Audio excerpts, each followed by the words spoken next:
ಕೆಲಸ ಆಗಿಲ್ಲ, ತಮ್ಮೆಲ್ಲರ ಸಹಕಾರದಿಂದ ಈ ಕೆಲಸ ಆಗಿದೆ.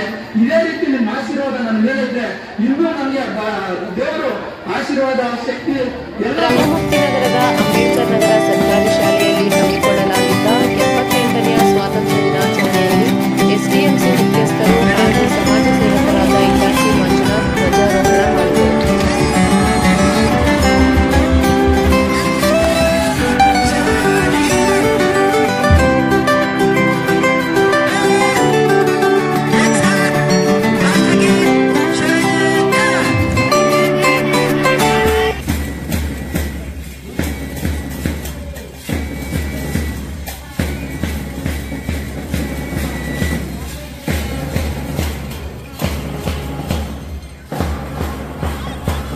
ಇತ್ತೀಚೆಗೆ ಡಿಡಿಪಿಐ ನಿಂಗರಾಜಪ್ಪ ಶಾಲೆಗೆ ಭೇಟಿ ಕೊಟ್ಟು ಮಕ್ಕಳ ಶಿಕ್ಷಣದ ವಾತಾವರಣದ ಬಗ್ಗೆ ಮೆಚ್ಚುಗೆ ವ್ಯಕ್ತಪಡಿಸಿದ್ದರು. ಸರ್ಕಾರಿ ಶಾಲಾ ಮಕ್ಕಳಿಗೆ ಶಿಕ್ಷಕರು ಉತ್ತಮ ಶಿಕ್ಷಣ ನೀಡುವಂತೆ ಮನವಿ ಮಾಡಿದರು ಎಂದು ಹಿತಾಚಿ ಮಂಜುನಾಥ್ ತಿಳಿಸಿದರು. ನಮ್ಮ ಕರ್ತವ್ಯ ಏನಿದೆ ಅದು ನಾವು ಮಾಡ್ತೀವಿ, ಆ ಭರವಸೆ ನಾವು ಕೊಡ್ತೀವಿ. ಶಾಲೆಗಳಲ್ಲಿ ಲಕ್ಷಾಂತರ ರೂಪಾಯಿಗಳು, ಏನು ಸಾವಿರಾರು ರೂಪಾಯಿಗಳಿಗೆ ಪ್ರೈವೇಟ್ ಶಾಲೆಗಳಲ್ಲಿ ಕೆಲಸ ಮಾಡುವಂತ ಟೀಚರ್ಸ್ಗಳು ಅಲ್ಲಿ ಹುಡ್ಕೊಂಡು ಹೋಗ್ತಾರೆ. ನಮ್ಮ ಸರ್ಕಾರಿ ಶಾಲೆಗಳಲ್ಲಿ ಲಕ್ಷಾಂತರ ರೂಪಾಯಿ ಸಂಬಳ ಗಳಿಸುವ ಟೀಚರ್ಸ್ಗಳು ಇರುವಾಗ ಇನ್ನೂ ಎಷ್ಟು ನಾವು ಉತ್ತೀರ್ಣವಾದ ನಾವು ಹಂತಗಳನ್ನು ಕೊಟ್ಟು ಅವ್ರನ್ನ ನಾವು ಒಂದು ಉನ್ನತ ಮಟ್ಟಕ್ಕೆ ಏರಿಸುವ ರೀತಿಯಲ್ಲಿ ಅವರಿಗೆ ಪಾಠದ ಗುಣಮಟ್ಟಗಳನ್ನು ಯಾಕೆ ಹೇಳ್ಬಾರ್ದು? ನಮ್ಮ ಕಡೆಯಿಂದ ಏನಾದ್ರೂ ಮೂಲ ಸೌಕರ್ಯಗಳು ಏನಾದ್ರೂ ಉಪಯೋಗಿಸ್ತೀವಿ.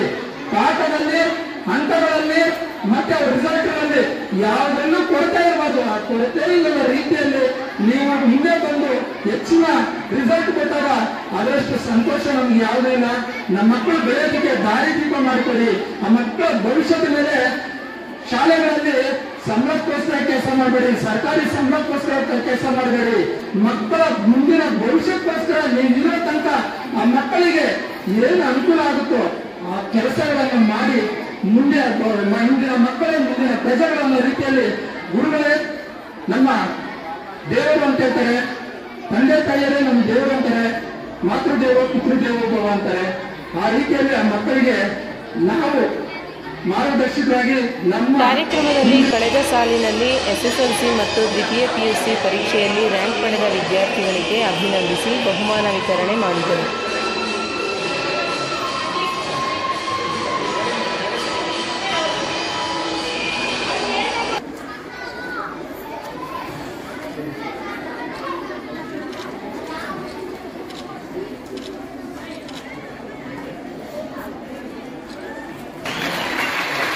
The fastest runner in the government high school Ramamurthy Nagar, ಅತಿ ವೇಗದ ಓಟಗಾರ್ತಿ ದಿವ್ಯಾ.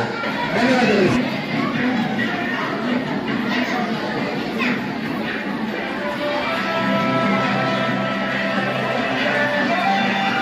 ಈ ಸಂದರ್ಭದಲ್ಲಿ ಪ್ರಾಂಶುಪಾಲರಾದ ಪ್ರಕಾಶ್, ಮುಖ್ಯೋಪಾಧ್ಯಾಯರಾದ ಬಿವಿ ಭಾರತಿ, ಮುಖಂಡರಾದ ಶಿವಣ್ಣ, ಭಕ್ತಣ್ಣ, ಶಂಭುಲಿಂಗೇಗೌಡ, ಮೈಸೂರು ನಾರಾಯಣ್, ಶ್ರೀಕಾಂತ್, ಓಂ ಮಹೇಶ್ ಸೇರಿದಂತೆ ಶಾಲಾ ಶಿಕ್ಷಕರು ಹಾಜರಿದ್ದರು. ನೀಡುವುದರ ಮೂಲಕ